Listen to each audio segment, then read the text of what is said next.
Hello everyone, let's solve the physics question on the board. We have question 5A, 5B, 6A and 6B.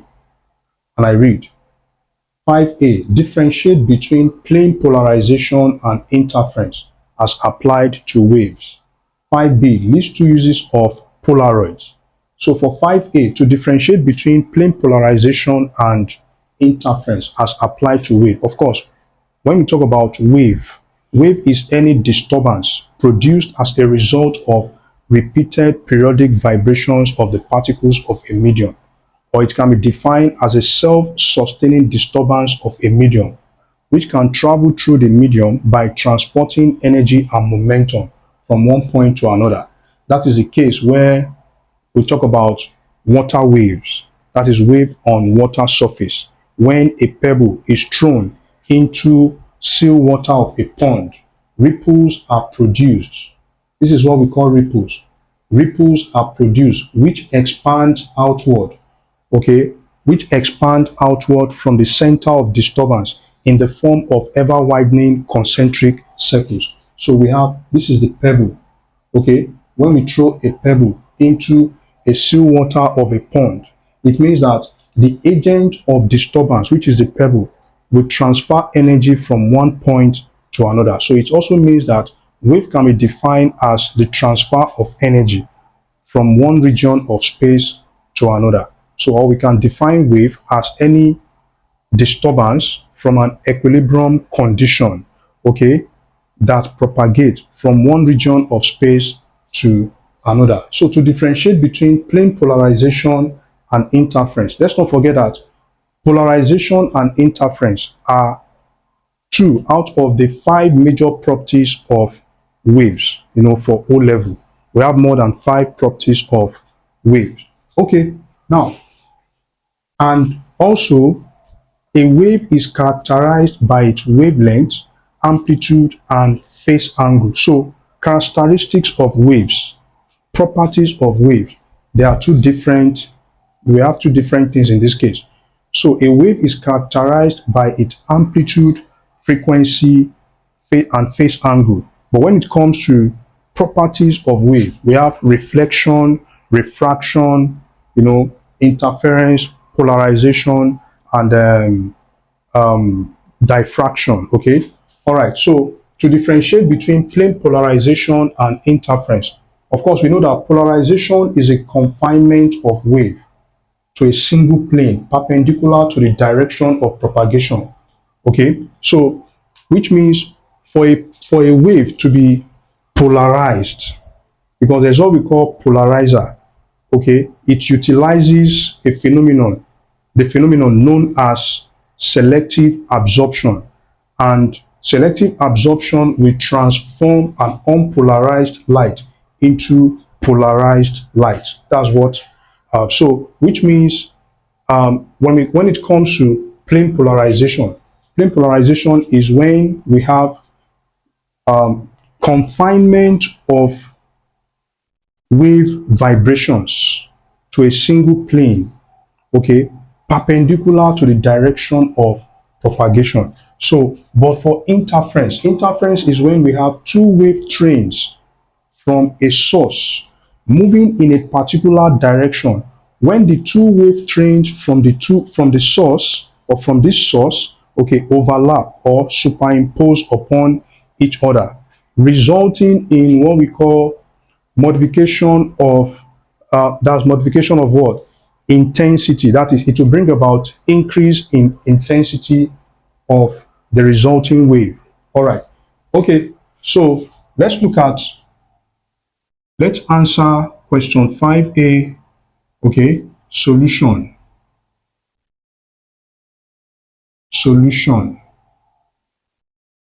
5A. Let's do it this way. We have plane polarization, and then we have interference. So for plane polarization, okay, plane polarization confine wave vibrations.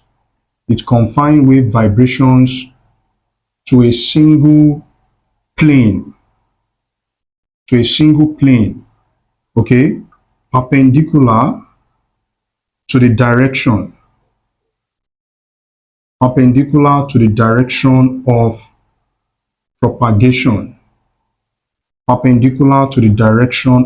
propagation, propagation. Okay, why in this case, this one combined wave vibrations. It combined wave vibrations, resulting in different patterns. Okay, this will result in different patterns. Yeah, that's interference. It will result in different patterns. Also, polarization. Plane polarization modifies wave. Why this one will alter, it will alter wave amplitude or intensity. Yeah. So plane polarization, this modifies wave. It modifies wave vibrations. Okay, this modifies wave vibrations. But for interference, okay, alter wave amplitude. It alter wave amplitude or intensity. This one is very common. Now, when it comes to plane polarization, okay, now plane polarization, okay, plane polarization is a restriction of wave vibration to a single plane. Okay, restriction of wave vibration to a single plane, just like confinement of wave, okay, vibrations to a single plane. So that is restriction of wave vibrations to a single plane. Okay, why in this case, this one is due to what? Overlapping. This is due to overlapping or superposition. Superposition of two or more wave trains. You know, when we talk about interference, we have two types, even though we have more than that. Okay, we have two major types. That is the constructive interference. That is when the amplitude of the two wave trains, okay, when the amplitude of the two wave trains are in phase. You know, phase vibration is when two points on the wave, okay, vibrate in equal steps. When they vibrate in equal steps, as this rise, this will fall. So they will rise together, and these two will fall together. So this is the crest, okay, then this is the trough, okay. So, and that is why when it comes to plane polarization or polarization does not depend on phase difference, but interference depends on, that is, dependence on phase difference is crucial when it comes to interference. Let me add that to it. Number 4. Now, for plane polarization, okay, plane polarization, plane polarization does not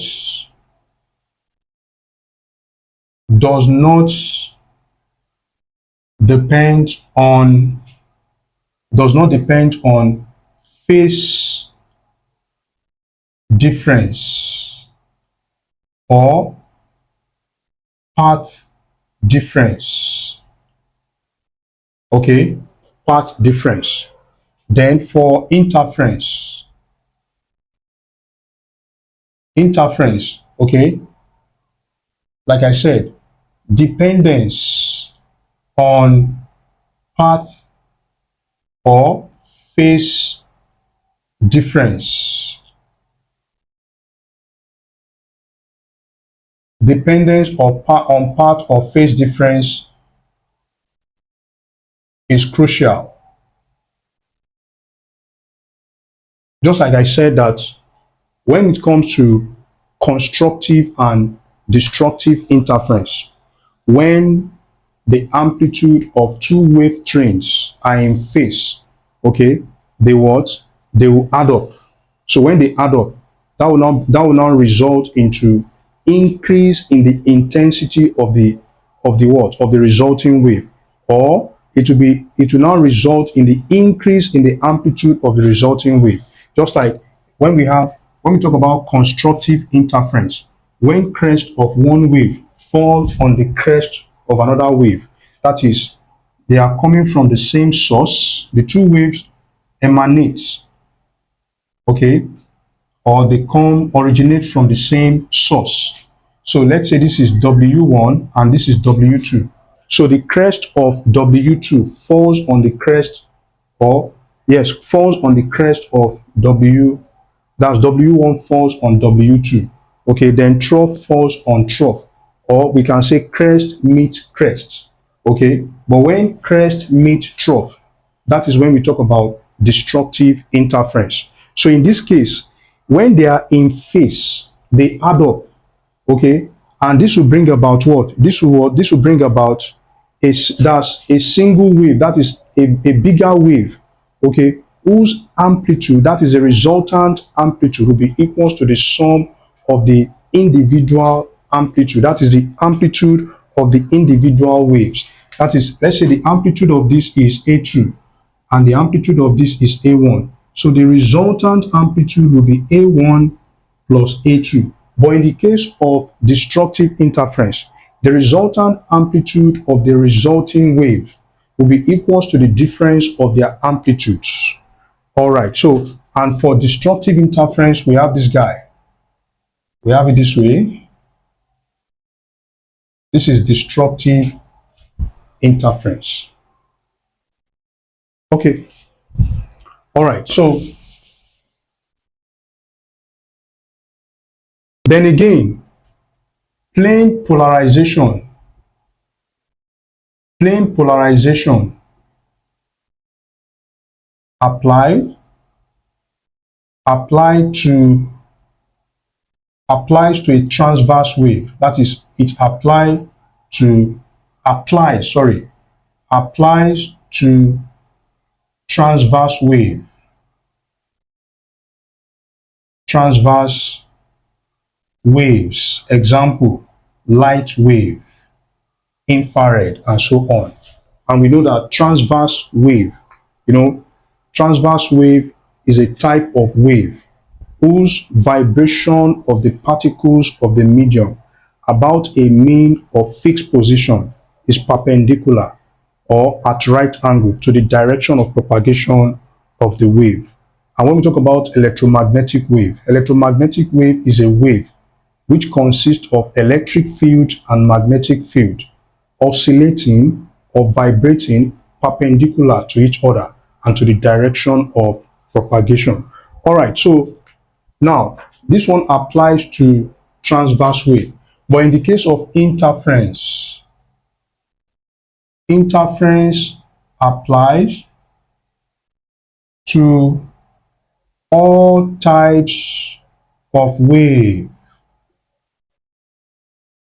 all types of waves, all types of waves.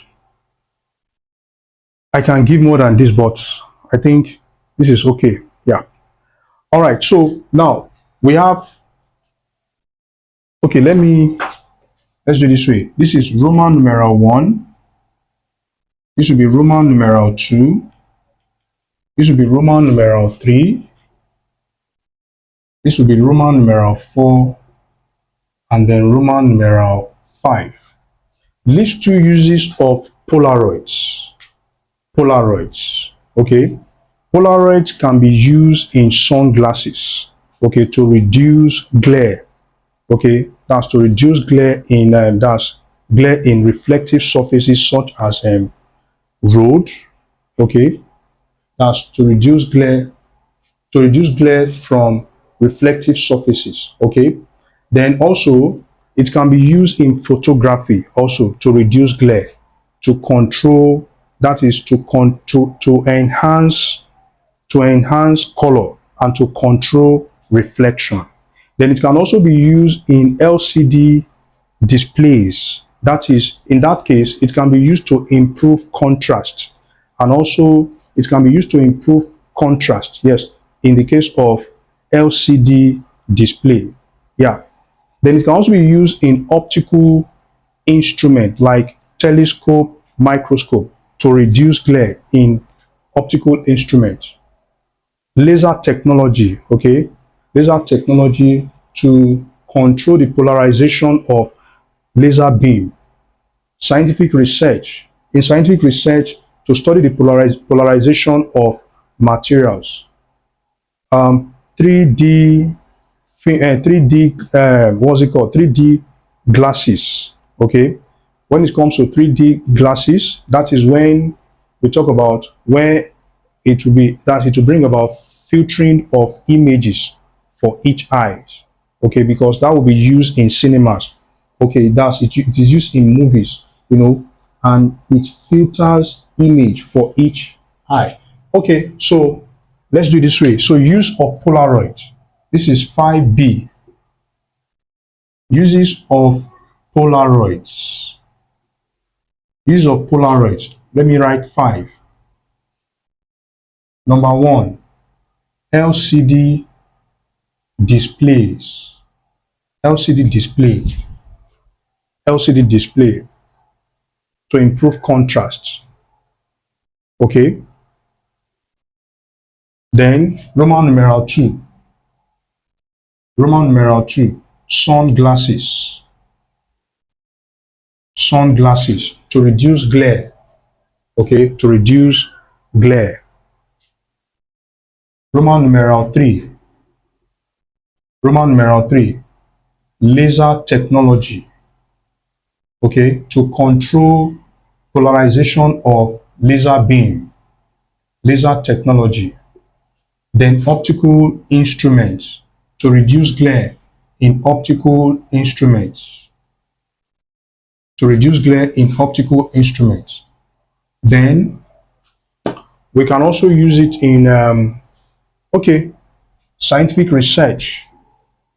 It can be used for scientific research. Scientific research. I think 5 is okay. Okay. Now let's look at question 6A. List 2 examples each of substances with low viscosity. That is, low viscosity is when we have substances that can flow easily, like water, okay? Like water, air, they can flow easily, okay? Water, air, gasoline can flow easily. But in the case of high viscosity, okay, we talk about um, a peanut butter, okay? Peanut butter, toothpaste, okay, motor oil, honey, yeah, honey, and honey, mayonnaise, okay.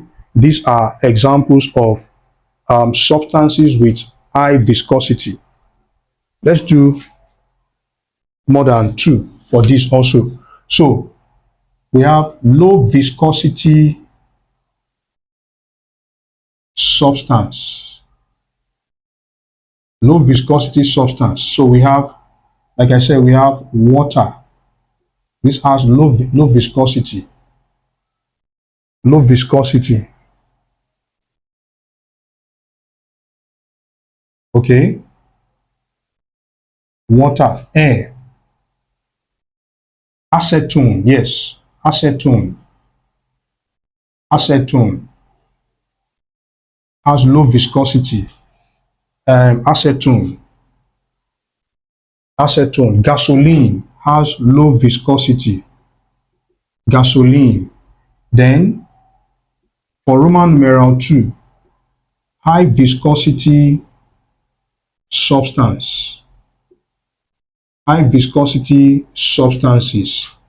Okay. For high viscosity substance, that's when we talk about toothpaste, honey, honey. Um, what's it called? Peanuts, butter, motor oil. Yeah, we can also include glycerin, glycerin, glycerin, glycerin. Okay, so now 6B. 6B, when is a liquid said to be viscostatic? That is when a liquid is said to be viscostatic, okay, when at low, that is, it will be viscostatic under low stress. It will behave as a solid. Then it will flow like a liquid, okay, under certain yield stress. So that means that um, the viscosity of the substance will not change with temperature. It will remain constant. That is, a liquid, a liquid is said to be viscostatic. We can also say viscoplastic when it can behave,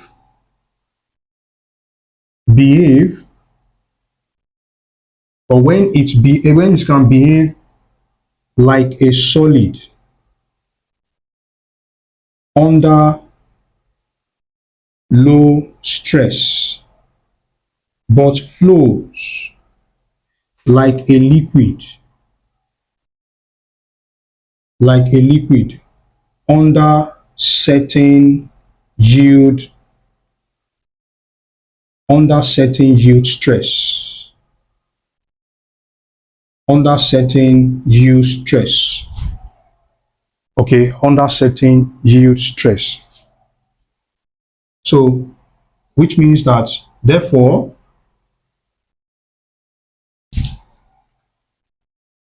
the viscosity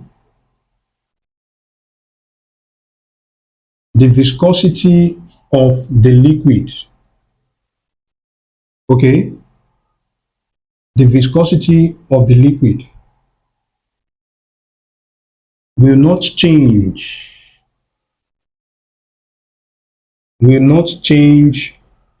with temperature. When it does not change, or it will not change with temperature. And we've come to the end of this tutorial. The noblest pleasure is the joy of understanding. Bye bye.